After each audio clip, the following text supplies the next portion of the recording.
Welcome to the Block Fuel Podcast. We are joined by Aviad Stein from Broadridge Financial. Broadridge, for those who don't know, a global financial technology company that provides critical infrastructure, empowers corporate governance, capital markets, and wealth and investment management. Broadridge solutions help clients improve operational efficiencies, reduce risk, drive innovation, and deliver a better customer experience. So I want to dig into all of that and what that actually means.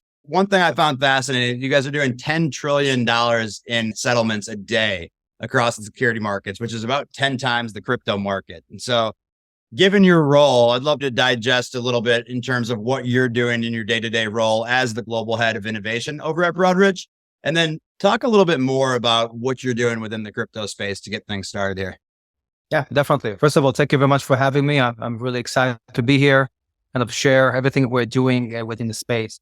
So talking more about Broadridge and what you just mentioned, right, about the settlement, we're definitely known as kind of the backbone of the financial services ecosystem, right? We're serving a broad ecosystem around brokers and banks, but that doesn't stop there. We're also serving other industries, going from insurance companies all the way to healthcare providers, utility, and we're doing that primarily on the communication side. You know, another fun fact is that we're distributing over 2 billion communications on an annual basis. Mostly right now it's digitally, but some of it goes still as a printouts, right? It could start from monthly statements all the way to prospectus documents and other regulatory obligated communications, but then it also goes to transactional ones. So if you think about that and you think about the $10 trillion in settlement, one word comes to mind, which is data. Right? We are, for all intents and purposes, we're a data provider. We're an aggregator, but at the same time, what we're doing through the network effect and the network value that we have serving over 5,000 brands, we're able to take structured and unstructured data and start building very interesting services, solutions, and products for our clients. And at the same time, understand exactly where the market is going. Figure out what's next. We're talking about digital assets. We talk about crypto, talk about AI, which everybody is talking these days, right? Tremendous opportunities for us with the power of the network that we have to start thinking about particular use cases and how technology plays a big role in that. I know you guys did a global survey recently, which I'd love for you to touch on. And then if we could touch on a little bit about the white paper. So about a year ago, we recognized and realized the big opportunity in the crypto space. And for us, it didn't really start by thinking about the type of services or solutions that can benefit crypto holders. We thought about much more broadly. We started looking into what are some of the essential services, some of the gaps that are preventing from crypto holders to enter the space. We start looking from the perspective of what parameters need to be disclosed, available, accessible to crypto holders, but not just for them, to regulators. And regulatory bodies globally, to the exchanges, and anybody who have an interest in the space to have access to the right data and information so they can make better decisions. So the first step for us was to start with what we call the power of experimentation. Going back to my background, I formed labs in the past and accelerators, and the number one thing that you do is start generating hypotheses. You start looking into different assumptions in the space. And that's what we did. We wanted to understand exactly where the gaps are with crypto holders. Some who have been in the space and churned, some who are still in the space but don't have enough knowledge, and some who are really concerned entering the space in light of the FTX implosion, the terror, and other climatic events that happened that really just paralyzed people from entering the space. So the first step that we took was to create a global survey. We had roughly 2,000 crypto holders from various geographies in the world, primarily in the US, but we also accounted for Canada, the UK, and other parts of Europe. And the goal was to do 3 things. Number 1, understand what they understand about the space. Terminology, how things are happening behind the scenes. Number 2 is what is the level of appetite to receive information. Push versus pull, right? Having information accessible for them. And the third fold is to what extent that information is going to make their decision-making easier, right? Who do they expect to provide the data to them? who should be behind this, who is regulatory, and who is auditing the information. So this is where we started. And we, like I said, we surveyed about 2,000 global crypto holders. And some of the things we've realized through the survey were really eye-opening. The terminology, things like tokenomics, were not clear for the majority of crypto holders, even the ones who are playing in the space for many years now. More than that, you have people who view the space more as gambling, right? Nobody really looked at the crypto space until this point as a long-term investment. Mm-hmm. And it's partially because there are no real guardrails and there are no parameters by which the exchanges and the cryptos themselves are being forced to disclose information, right? Everything is looked from a gamification perspective, and that was highlighted in the survey. The second thing that we've done, and I'm going to go back to the survey in a second because we have a follow-up with that, but the second thing we wanted to do is through our extensive outreach to regulatory bodies in the US and Canada and other geographics in the world, we wanted to start sharing the information that we've collected in the surveys. So, through multiple sessions that we had with Senator staff on the Hill, Senator Brown, Senator Gillibrand, others, we start sharing that information. But also what we wanted to do is understand from them, where are they in the process of coming up with a framework by which crypto holders will feel protected, the exchanges will feel they're playing by the rules, and the cryptos themselves will be able to provide a lot of information that will, quote unquote, legitimize the space, similarly to the traditional financial ecosystem. Mm-hmm. And so what we came up with is a white paper that accounted for the things that we've heard, the things that we believe that need to be disclosed through a very extensive data ontology exercise that we've done internally, mapping out on and off-chain data, and really coming up with a recommendation. Obviously nothing bulletproof, but something that we believe that on a day-to-day basis has to be accessible. Where it's going to be hosted, who is going to be behind it. We kind of left those questions aside. We wanted to focus primarily on the why and the what. Why does it matter to disclose information and what type of information? And once we're going to conclude that process, we can figure out, okay, who should be behind it and how it should be disclosed, right? Is that information that is going to go directly into your wallet when material events are happening? Is that something that you would expect to receive as an email or as a summary, right, on a specific cadence like a monthly statement? All of those questions we put aside, but the white paper really outlined all the categories, 7 to 10 categories, starting from an overview, governance, financial metrics, tokenomics, everything that we believe that is vital for decision-making from a crypto holder perspective. Yeah, I'll be honest. We appreciate that. And I think that actually gets into two main things and very timely things that our listeners are very can't have their eye on. It's A, when is the ETF going to get approved? B, is the US lagging behind in crypto regulation? I'd say, so we love that you're getting out there, you're surveying people that have been in the industry for a while and TradFi and have transitioned into Web3 space.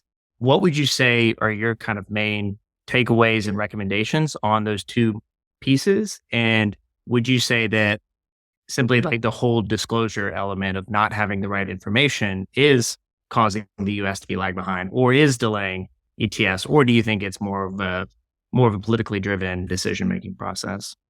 So the short answer would be soon for the ETF. And yes, the US is lagging behind. Okay. But if we're really starting to unpack everything and talk about it, if you think about what BlackRock is doing or even Fidelity as a matter, right? They're trying to create separate entities with offerings to their existing investor base who have an interest, right, in entering the space. But because there's no regulatory framework, there is a concern, right? Let's say Fidelity is an example, right, to cannibalize or jeopardize the mothership. But at the same time, they recognize the opportunity, right, to offer that to their clients. So you kind of have to put the things together, right? How do I protect my business, but how do I expand my business? Mm-hmm. This is where I think the regulatory framework, is critical. Now, if you think about the crypto space as a whole, it's a global marketplace. It doesn't belong just within the US or Canada or the UK or India. It's anywhere and it's everywhere. It's things, okay, that are trading 24/7, things that are as liquid as possible, right? Things that people even don't understand, but things, okay, that are changing on a constant basis. So how can you even come up with a regulatory framework, right? That, for example, Ethereum is, traded on who knows how many exchanges, right, all over the world. And if you think about the governance piece of that, right, you have about 1,500 proposals on an annual basis just for Ethereum. How do you manage all of that? Who should manage all of that? So those are some of the big questions, right, that I think a framework that will start, whether it's in Canada, in my perspective, or in Europe, where we have the MiCA ruling, right, which is slightly more advanced, will, in a way, drag the US to take pieces of that and create its own framework here. But it's going to be a hybrid, right? I don't foresee every geographics creating its own regulatory framework. But then what you're doing, you're even more decentralized in the decentralized ecosystem. And I think people will feel very overwhelmed, very confused, and you will see less adoption in space. So let me give you another example. Right from the start, we recognize that Canada, from a geographic perspective, is probably one of the better places to start conversations with regulatory bodies, but also test things in markets. And if you go back about a year ago, maybe slightly less than 9 months ago, they came out with the Know Your Product ruling. Now, the Know Your Product, right, is really just a set of guidelines that regulatory bodies in Canada provided to the exchanges and said, here's a framework by which, okay, we expect from you to provide some level of information about specific cryptos. The problem is not detailed, right? Like MiCA in Europe, okay, it's just a framework. What we want to do is provide the granular details that will supplement those overarching rulings and guidelines, and then test those in market. And I think once we're going to do that, and like I said before, we have a few pilots that we're going to kick off pretty soon. One of them going to be in Canada with a few exchanges and some of the crypto holders over there. We're going to test it for about 3 to 6 months. We're going to provide a lot of information and data. We're going to learn from that.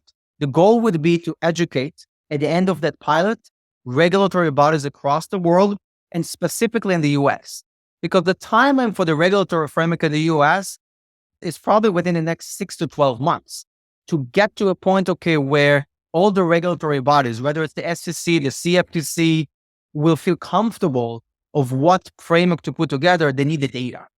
And we're in a position right now to test in the market what data should be provided and for them to come up with that.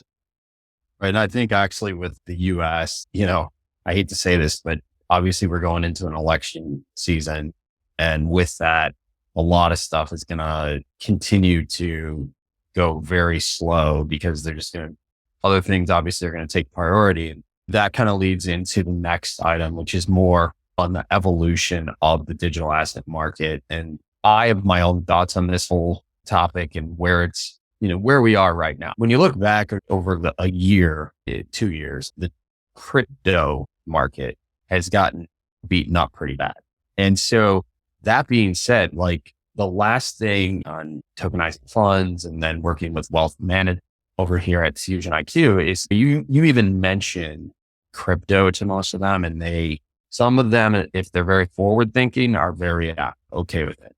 Other ones, because of the stigmatism that is attached to crypto still and all the various, I'll call them games that have gone on in the space, most people are like, oh, I'm not touching that.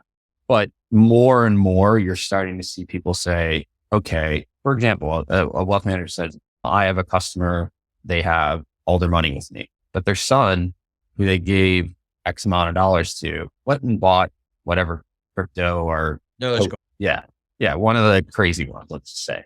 And, now he's up, let's just say 15x. So to me, and what's really driven me back into the wealth side is that when you look at that, you go, okay, how you need to include that in that financial picture. And most advisors are not able to right now because there's not tools, there's not technology for that. But the one thing I'll say is I think everybody has a different opinion of where the market is going to go, because I would love to hear you say, or where you think we're going to evolve in the next, let's just say 5 to 10 years. That's like 100 years, actually. Crypto years are intense. But do you think that blockchain and tokenization, how it is currently presented, is going to be how it is, I would say, in those next 5 to 10 years? Or do you think we're going to see an evolution in that? I think if you don't think it's going to evolve, then you probably don't understand the space and you don't understand how technology works, right? Because the reality is that whatever, again, assumptions or hypotheses we have about the space right now, they're probably going to be very different, right? A month from now, not even 5 or 10 years. Yep. One thing I wanted to mention, and I was actually at Consensus this year, and I was speaking over there it was kind of a private panel around the regulatory framework. And I don't know if you guys have been to Consensus, but from last year, you could have seen how mature and a more intimate event that was. Last year, everybody was about NFTs, right? The gamification and NFTs, everything needs to be in an NFT, right? Arts and other alternatives. This year, it was primarily about the infrastructure and payments. And that by itself could show that the right people were in the room. The right people were at the event. The right people who understand how to separate the crypto as an investment and blockchain as a technology were there. And I think going back to education, there's a big gap on everybody who is involved or want to participate in the space or how different the technology is from the investment portion of it in crypto, right? And I think so it started there. Now, I'll give you another example, right? As someone who has been in many industries, in many various roles, around innovation, the number one thing, that an end consumer or a user or an investor care about is simplicity. They don't really care how the sauce, is being made. They just care, to have the sauce in front of them. If they like it, great. If they're not, then they're going to try something different. That's exactly that. There was this term back in the day about mobile first. And I wholeheartedly objected it. I'm like, no, experience first. Because the end user doesn't really care if it's on mobile or not. Yes, if they're on the go and everything is accessible to them, of course they will prefer that. But if the experience is really bad, they're not going to even touch it. Right. Did you here? Right. Yeah. I mean, what people want is to have a level of protection. They want to have accessibility. They want to understand exactly who is behind it, right? And how are they going to feel that they're making the right decision? It all starts with the underlying data. It all starts by knowing exactly who is behind each one of those cryptos, whether it's the foundation. What is the stake in truly, in that crypto? How many proposals? How do I participate? How do I influence, right? All of those things are not defined yet. I mean, if you think about where governance, as an example, happening right now in the crypto space, it's mind-blowing, right? That you have Discord, you have Twitter, and you have TikTok, as the platform by which people who participate in the space are influencing the direction of each one of those projects and cryptos. You can't really continue and evolve, 5 years down the road and have massive adoption. You're going to need to have certain guardrails, which again, to some extent, you will need the regulatory bodies to recognize. And the last point I will make, which is going to be very different than TradFi in my mind, is that when it comes to the crypto space as a whole, and it goes back to education, the regulatory bodies, because they have to learn, they're going to allow all the participating bodies in the space, exchanges and cryptos, to shape up what regulation going to look like. Unlike the traditional model. And I can tell you, without naming names, a lot of the conversation I'm having with the exchanges about those pilots who are kicking off in the market, very shortly, I start the conversation. I say, look, you can be the entity that is being influenced by regulation at some point in time, or you can shape up what regulation is going to look like. What are you choosing? I would either be in the driver's seat and have a voice that says, here's the ecosystem of data. That's what we have. That's what we want to share, because it's going to allow us, to operate in a very transparent manner versus some regulatory bodies right? Going to come in and say, no, you have to disclose that information on that cadence to those participants. Otherwise, there's going to be some consequences. Well, I think that's why it's so important to have these types of conversations. I know when we spoke with Carol House, who was working CBDCs within the Biden administration, I was blown away with all the misconceptions you hear on Twitter versus what's actually happening versus Congress on TV, who sound like they don't know exactly what's going on. Thankfully, it's good to know that there are some very intelligent people working in DC that are thinking through security behind this, the national implications of hackers coming in. What happens if there's, God forbid, an EMP, and does that take down the power grid and none of these work? It's very important, I think, to kind of create this bridge between retail traders that are doing the Dogecoin and going up 10,000%, then to check the wallet in the morning. You have to remind me something, which I would like to say. I participated in FinTech Week in DC. Yeah. And the guest speaker was former Speaker of the House, Paul Ryan. And he was talking about, and that was even before the FTX implosion, by the way, right? Yeah. Talk about the sense of urgency that the US government needs to have around crypto as national security threat for this country. And the reason why he talked about national security was because you see a lot of the money flooding away from this country to areas, where the US, whether they want or not, have no stake and no visibility. Now, it could be, parts of North Korea. It could be Russia. It could be Iran. It could be anywhere, that we don't foresee those countries to be allies. And you start seeing, that the money is flooding away. The infrastructure that goes behind, is being controlled, right, by truly foreign entities, that you don't know what the implication of this economy is going to be. So that's the mindset. And I think at that point in time, some of the regulatory bodies, whether they fight among themselves to view it as a security or commodity, let's put it aside, they recognize that they need to pay attention to the space. They need to pay attention, to what people really want, right? Because end of the day, it's about control, it's about transparency, it's about accessibility, it's about simplicity. That's what people want. Most people don't understand the projects. Most people will never even be interested in the project themselves. What they will care for, do I have all the information to make the right decisions? Who is providing me that?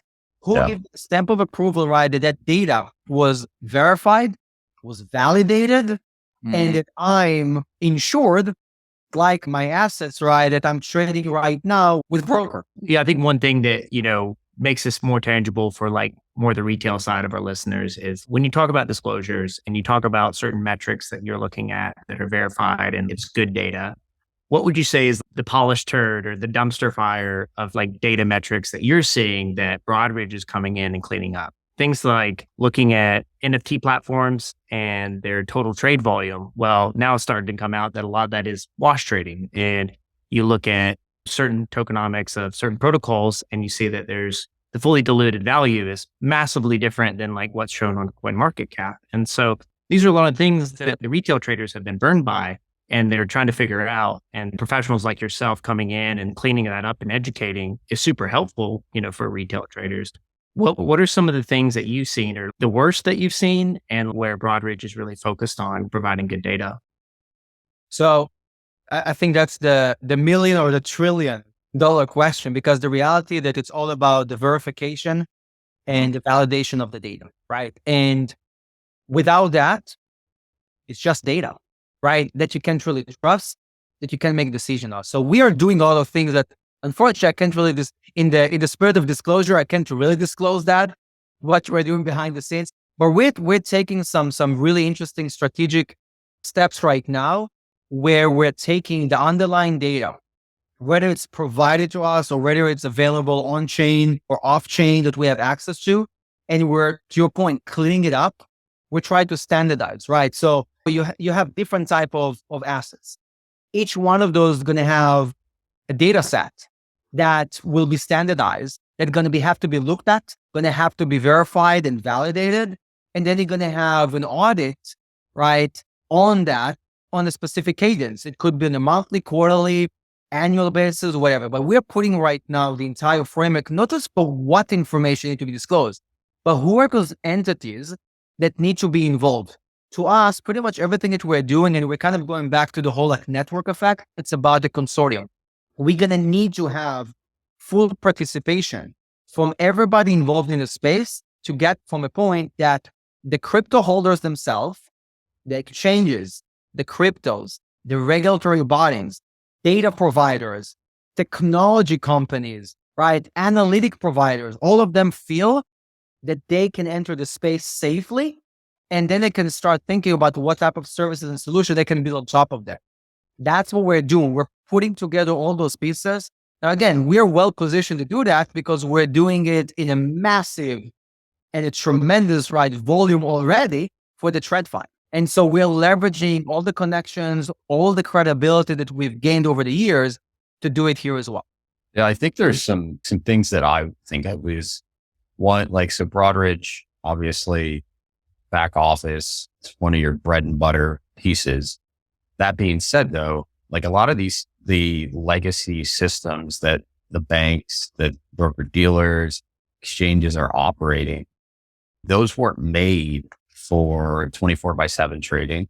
That was more, okay, you trade Monday through Friday, weekends you're closed. And then if you remember, this is probably like the late 2000s, you had the big FX, retail FX boom, where all these quote exchanges, but they're really just arcades, came up, and you saw a lot of fraud there too. I think the one thing I'm very cognizant of is it's not just in this asset class. And I think it goes back to a deeper problem in the country, which is education.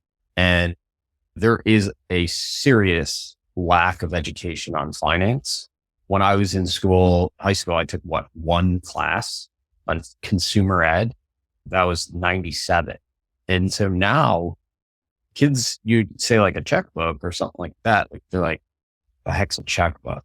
Like they don't know what that is. So the reason I say all this is because while there's all this regulatory and things that need to happen there, there's general education for, I think, not just consumers, but regulators, because people aren't in it like us day in, day out, seeing what's going on, seeing who's legit, who's not legit.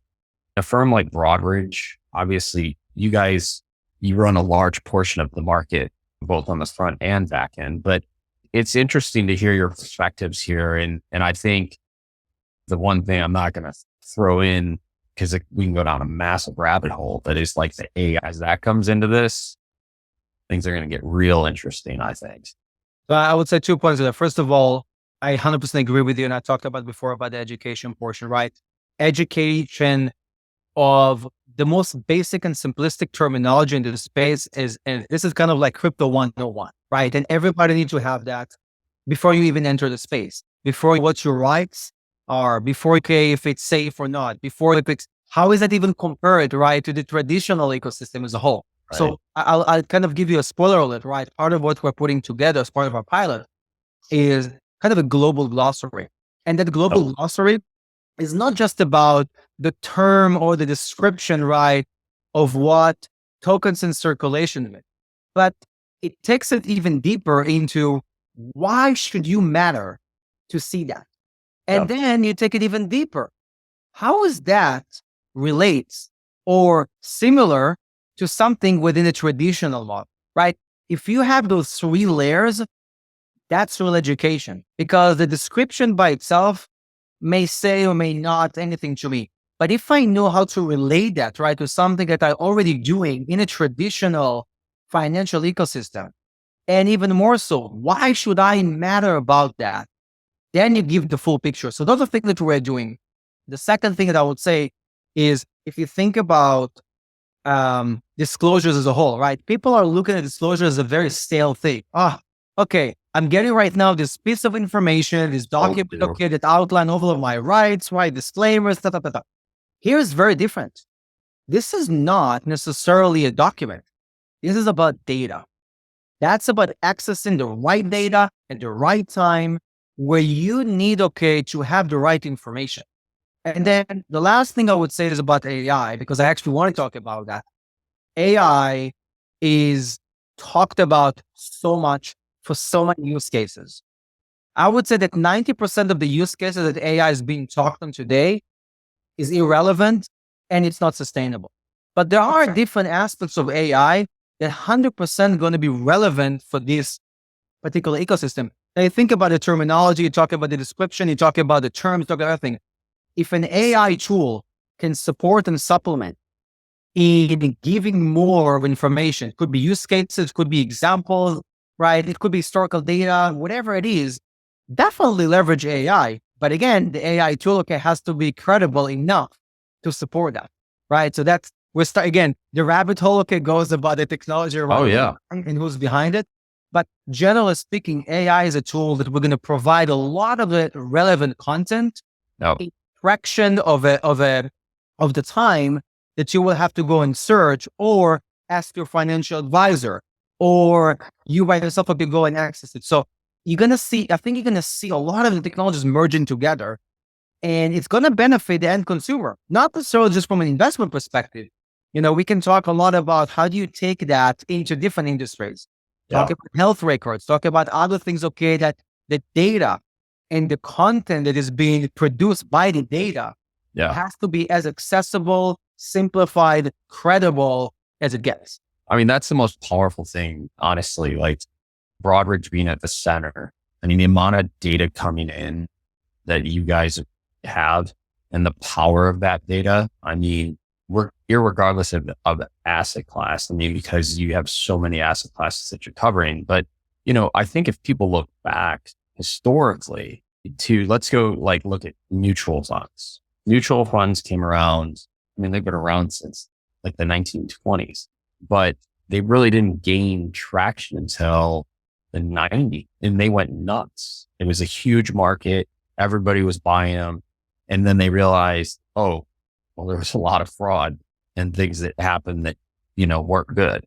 And so I think any industry, in digital assets, crypto, however you want to label it, you go through iterations. I mean, you're seeing that right now, with corporate bonds. I mean, corporate bonds used to be traded manual. Corporate bonds now, it's all electronic. Digital assets are, if you will, the new kid on the block. And it all came about since 2008. So if people go back and look at why did this even all start, was out of a crisis. So it starts out of a crisis, and now you have, a lot of fraud happening because the first iteration was more, maybe we're on the second iteration now, but the first iteration was more Wild Wild West. Second iteration was a little less Wild West. And then now you have regulators coming in saying, whoa, pump the brakes. What's going on here?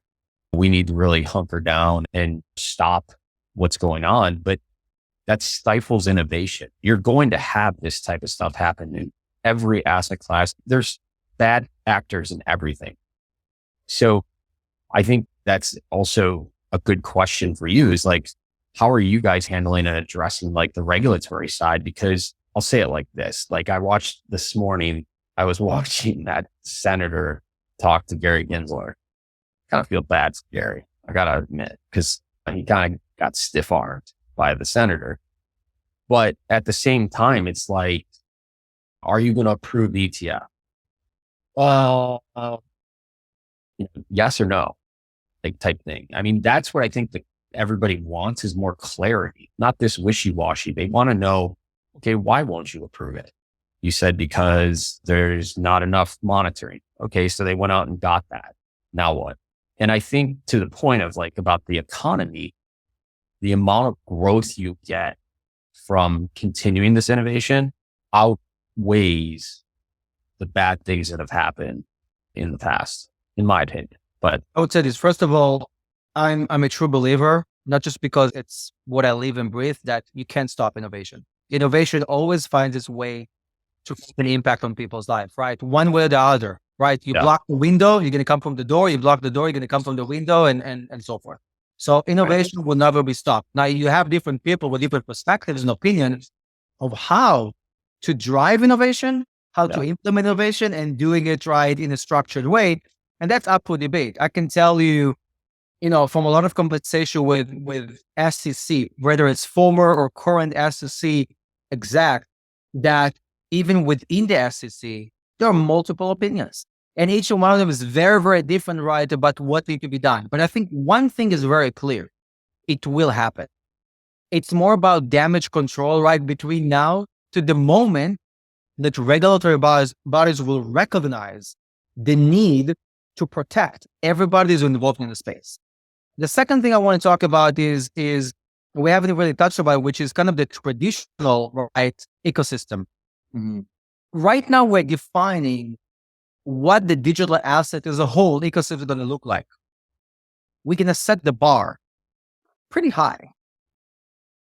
You will be a fool not to expect the same level of transparency, of simplicity, of accessibility, flooding back to the traditional model. And so the right, companies, it could be technology companies, it could be even financial services companies, are thinking about the digital asset space as a stepping stone, right? That then will spill over to the traditional model, okay? And then you're going to have a full emerged ecosystem, right? That you're going to have to support. This is what, we're doing as well. We're not thinking about digital asset, right, in a vacuum. This is not just solving for that particular use case. This is maybe where you start, but you're going to have to start thinking about, from a perspective of traditional. And the last point I will make is around, KYC and AML, right? If you think about the amount that financial services companies are spending, right, for KYC and AML is in the billions and billions of dollars each year. The entire blockchain, framework is going to solve for that, and it's going to save them tremendous amount of money that they're allocating right now. If everything is accessible, if everything is traceable, and you're able to pinpoint exactly, and on top of that, you're able to start detect anomalies, right, of how transactions are being made, who is behind it, you're going to see a massive cost savings, right, that's going to help the entire financial services ecosystem, going to help the economy, and guess what? Also going to help the regulatory bodies themselves, right, from an enforcement perspective. You're going to see a massive, massive change. This is, I think, going back to Paul's point about national security. This is where you put all the dots together, but you have to start someplace. And for us, it's about the disclosure. Start with the data. Start with providing it. Measure to what extent, the data is effective, is efficient, is simple enough to understand so that people feel comfortable, they're entering the space. This is literally just it's a domino effect, right, of creating a whole new emerging ecosystem that, to your point, came from a bit of a crisis, right? Because we've been stagnant for the past 5 to 10 years from an economical perspective. You had ups and downs, and you had COVID that hit, right, and slowed us down. Right. There is an opportunity to really reinvent and reimagine the entire space, but going back to fundamentals, which belongs with the first web, right, ecosystem, right? Not web 2, right, but web 1, which is control, transparency around data, who can have access to it, for what purposes, who can share it, et cetera, et cetera. So that's kind of in a nutshell. I wish we had another hour. I'm looking at the clock here. I want to be conscious of the time, but tokenization, CBDCs, I would have loved it into on this conversation. So maybe we can have you back. But thank you so much for coming on the Block Fuel podcast. Aviad with Broadridge Financial. Thank you for having me. Awesome.